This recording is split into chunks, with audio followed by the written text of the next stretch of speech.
Hello and welcome back to Kwitor's Insights. Today we're diving into a big question. How much should you sacrifice for your family? Family is crucial, but where do we draw the line? How do we balance being there for our loved ones with taking care of ourselves? It's not always easy to know when to say yes and when to say no. That's what we're going to unpack in this video. We'll explore the different facets of this complex issue and give you some practical tips to help you navigate these tricky waters. Because at the end of the day, there's no one-size-fits-all answer, but we can definitely figure this out together. When we talk about family, sacrifice is practically woven into the very fabric of that relationship. Think about it, your parents likely made countless sacrifices for you growing up. Those sacrifices build a foundation of love and support, teaching us the true meaning of commitment. But while sacrifice is often a beautiful part of family life, it shouldn't come at the cost of your own well-being. It's about finding a way to share the load without completely depleting yourself. Taking care of yourself isn't selfish. It's essential to being able to care for the people you love. So as we go through the different types of sacrifices we often make for family, remember, it's about finding that delicate balance. Let's talk about money, because financial sacrifices are often a big part of family life. Whether it's helping out a sibling, contributing to your parents' retirement fund, or supporting your kids through college, money can be a major source of stress. Families should be there for each other financially when they can, but it's crucial to make sure those financial sacrifices are sustainable. Constantly bailing someone out without addressing the root cause of their financial struggles isn't doing anyone any favors. Have open and honest conversations with your family about money, your limits, and your long-term goals. Supporting your family doesn't mean bankrupting yourself. It's about finding sustainable solutions and setting healthy boundaries. Time is something we can't get back, and when it comes to family, it's often the most precious gift we can give. But constantly sacrificing your own time and aspirations for family obligations, including supporting relatives, can lead to burnout and unfulfilled dreams. If you're not taking care of yourself, you won't be able to show up fully for your family and relatives either. It's about being intentional with your time, setting boundaries, and communicating your needs. It's okay to say no to that extra commitment or to take time for yourself. Taking care of yourself isn't selfish. It's an act of self-preservation. It's about finding that sustainable rhythm where both your family life and your personal life can thrive. The career crossroads, family versus ambition. Do you take that promotion that requires you to relocate, knowing it means uprooting your family?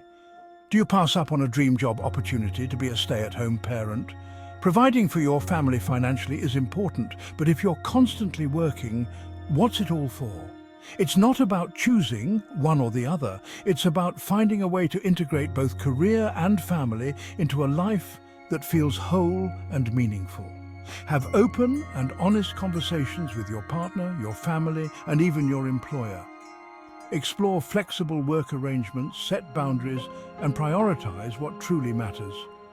Sometimes it's about making tough choices, knowing there might not be a perfect solution. Remember, you're not alone in this struggle. There are resources and support systems out there to help you find your way. Can we talk? The power of open communication. Communication is the glue that holds it all together.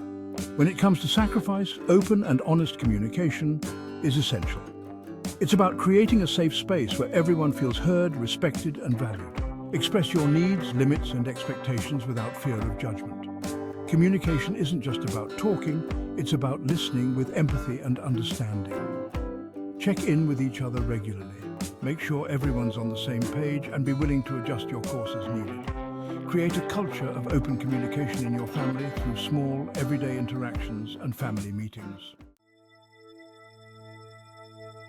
You matter, too.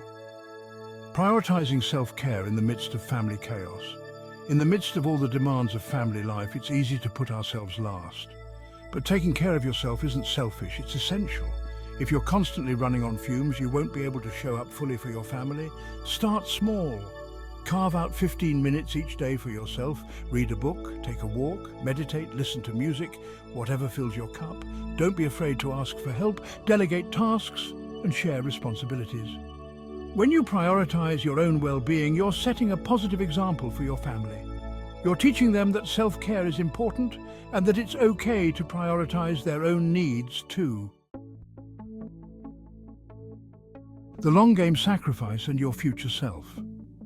Sacrifice is often seen as a present moment decision, but it's important to consider the long-term impact. Will the choices we make today set us up for a happy and fulfilling future, or will they lead to regret and resentment? Think about the long-term consequences of your choices and make sure you're not sacrificing your own future happiness for short-term gains. Ask yourself, are the sacrifices I'm making sustainable? Will they prevent me from achieving my own goals and dreams? It's about being responsible and ensuring that you're not creating unnecessary burdens for yourself down the road.